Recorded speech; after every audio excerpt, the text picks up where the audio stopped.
Hey everybody, it's Mrs. Slauson, and let's take a look at our capstone problems. So in the interest of time, because we do have ICANN number 1 coming up, I'll be doing problem 2 first and problem 5 first, because these most relate to the capstone problem. Sorry, that's moving. And the other thing I'm going to be doing is not using my computer because the graphing calculator on the computer is quite cumbersome to use. So make sure you have your graphing calculator, because I'm also going to show you how you can just use the calculator to pretty much do the entire test for you. So let's start with number 2, and we're going to find the remaining zeros of this function. Let's make sure this is all in focus, given that we've already have one of our zeros. So that means I can put -3 here, and then, whoops, I'll make sure I just have my full x countdown, 3 x's, 2 x, 1 x, no x, which I do. So I'm going to put those numbers in here.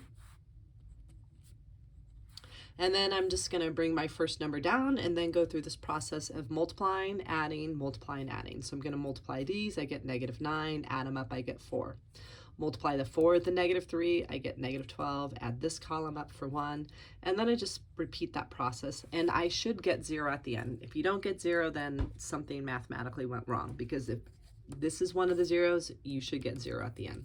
So I like to work this way. This is my remainder, this is my constant, then I give this one an x and this one an x squared.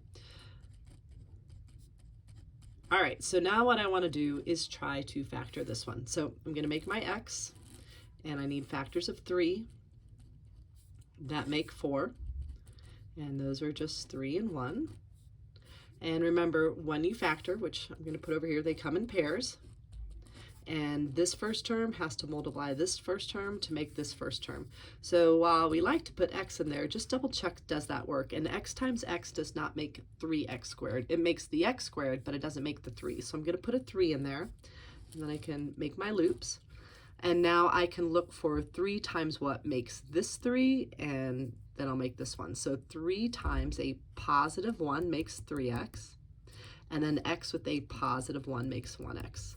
And now I can take my factors, set them equal to 0, and then solve. So here I would subtract 1, divide by 3, and I get -1/3, and the other one is subtract 1. So as far as the capstone goes, it says find the remaining zeros. I would be looking for those in my multiple choice option. All right, number 5.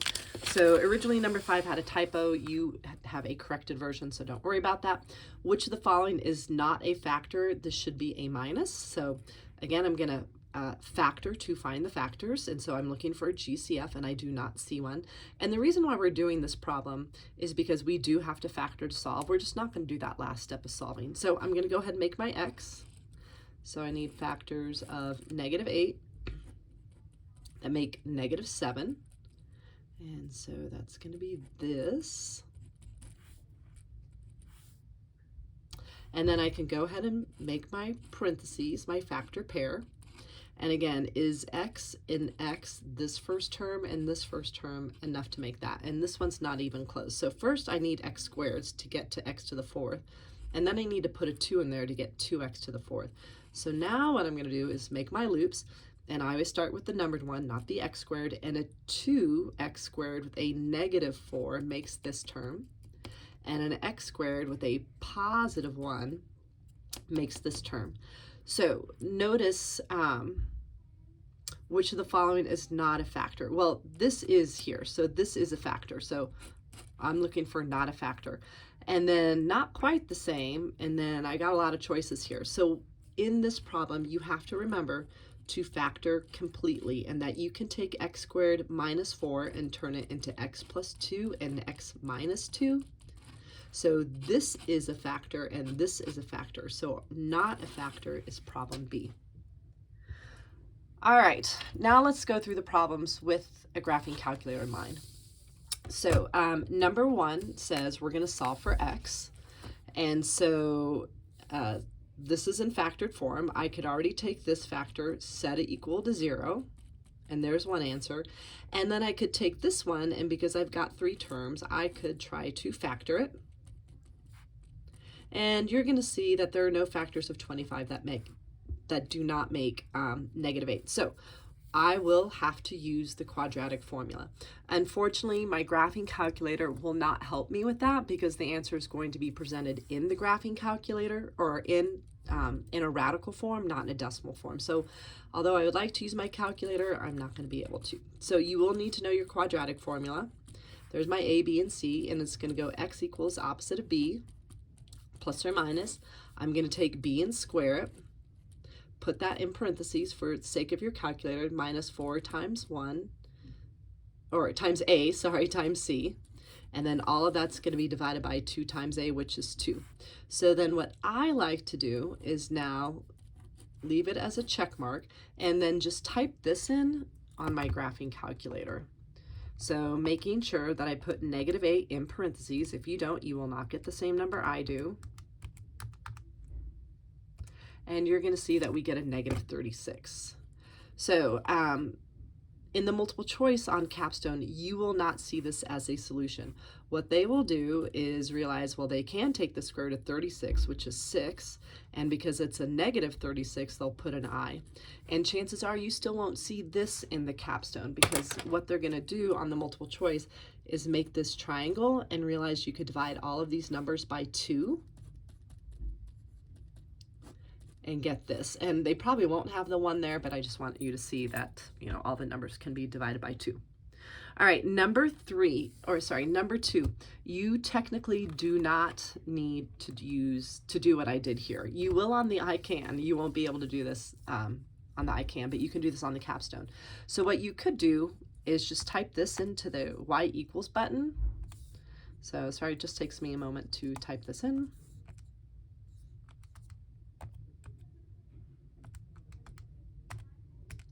And then, oh gosh darn it, sorry, not paying attention.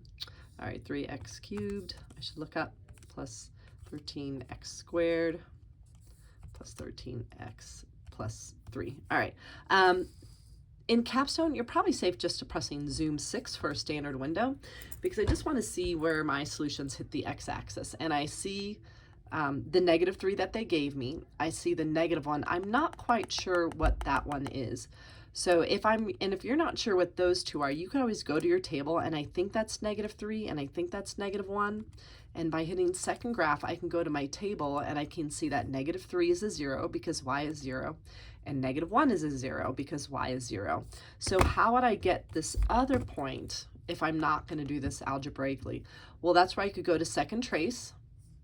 I could choose my 0 option and then just go over here, and once I think I know where that 0 is, when it says left bound, hit my left arrow twice, then enter, go back to where I was, that's where I think the 0 is, and then hit my right arrow twice, and then hit enter, and then when it says guess, just hit enter one more time, and hopefully you realize that negative 0.333 is just this, okay? All right, 3a, given this, here's our function. This is this whole rise fall. You can always type this in, but hopefully you've seen this enough. This even exponent says it's going to be some type of like U shape, and the negative says it's going to be flipped. So something like this, whether your teacher draws the whole thing or just the arrows, but it's falling on the left and it's falling on the right. So falls to the left, falls to the right. It's going to be C. Again, otherwise I could go here. I could type in my equation if I want. It just takes a long time for me to type these in.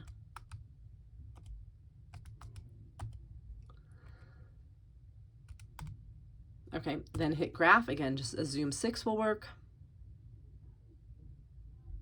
It's going to be there. And I can see I kind of got that U shape. It has some bumps. It's not a smooth U, but I can still see the rising and falling. All right, if we do write this in limit notation, my arrows on the left, my arrows on the right. Oops, I left my negative and infinity here. This one's been started for you, so if x is getting bigger in the end, what are the y's doing? What's f of x doing? It's getting smaller. And then there is the expectation that you write the other version with its solution. All right, number four. Number four, unfortunately, I cannot help you with the calculator as well. There's a way to check to see if you're right, but otherwise we have to write this in standard form, which means this is factored form. Standard form is no parentheses. So I just need to take a moment and start multiplying. Because I have three things to multiply, or in my class I call them three sets of neighbors, I just need to have two neighbors meet first. So I'm going to ignore this 3x minus 1 and just start distributing or having neighbors meet neighbors. So I get x squared, I get 4x, and then the other neighbor goes to meet or distribute, and I get negative 3x minus 12.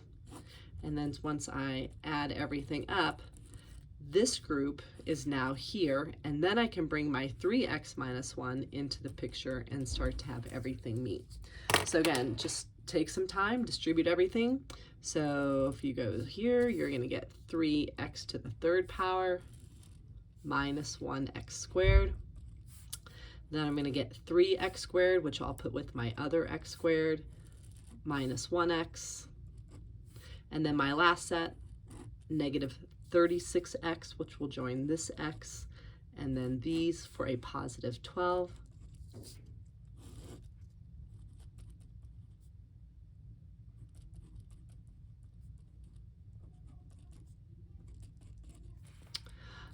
A real quick choice, again, I don't have the multiple choice format of this, but if there is a possible shortcut, if you just multiply the first term of everything, x, 3x, you should get the first term here. And if you multiply the last term of everything, negative 3 times 4 times negative 1, you should get that. And if there aren't a lot of choices or if there are a lot of choices with diversity with what the first term is and the last term is, maybe that's a shortcut, but otherwise I really don't have one for you. The way to see if you're right is you could put this into your y equals button. And it might be worth checking just so you only have to take this once. And then going to your standard form and putting that in your graphing calculator.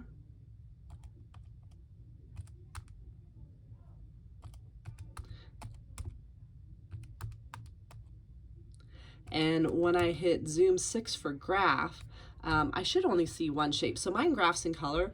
My first one's starting out in blue. And then I should see another shape go right over it. So I can see mine go from blue to red. You would end up just seeing one shape if yours in graph in color, okay? All right, number 5 we already did in the beginning video, but just a real quick recap if you didn't see it. I went over here, we had to find the following of which is not a factor. There was no GCF, so I made my x.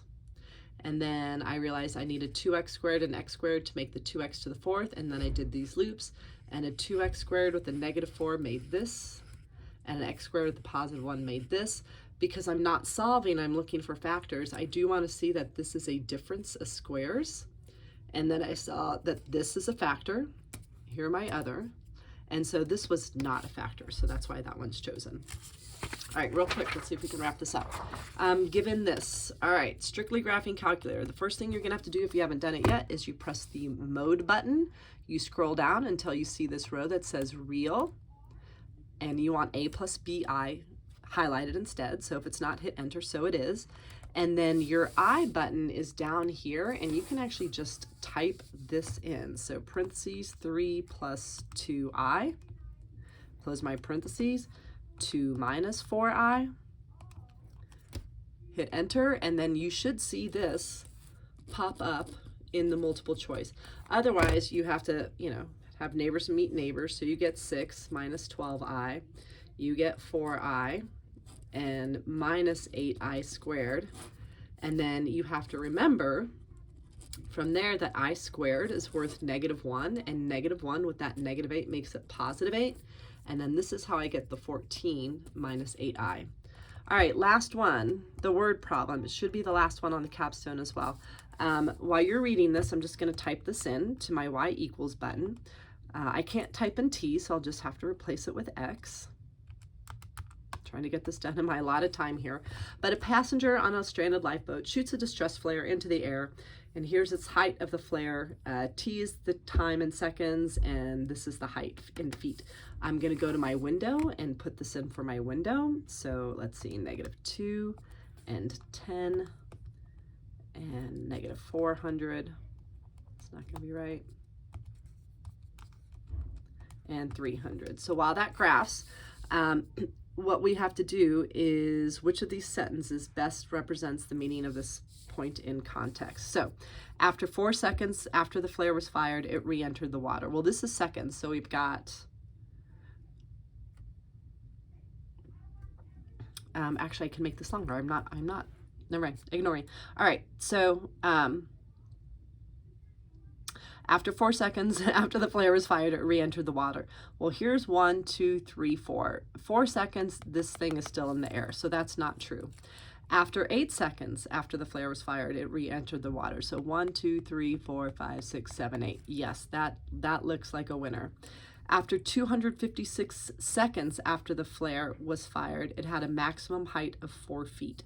Well, maximum height is right there. So if I didn't know what that was, I could go to my second trace, choose maximum, and then just figure out what that point was. Hopefully you've done this enough. And it's actually after 4 seconds. So after 4 seconds is not 256 seconds. So that's out.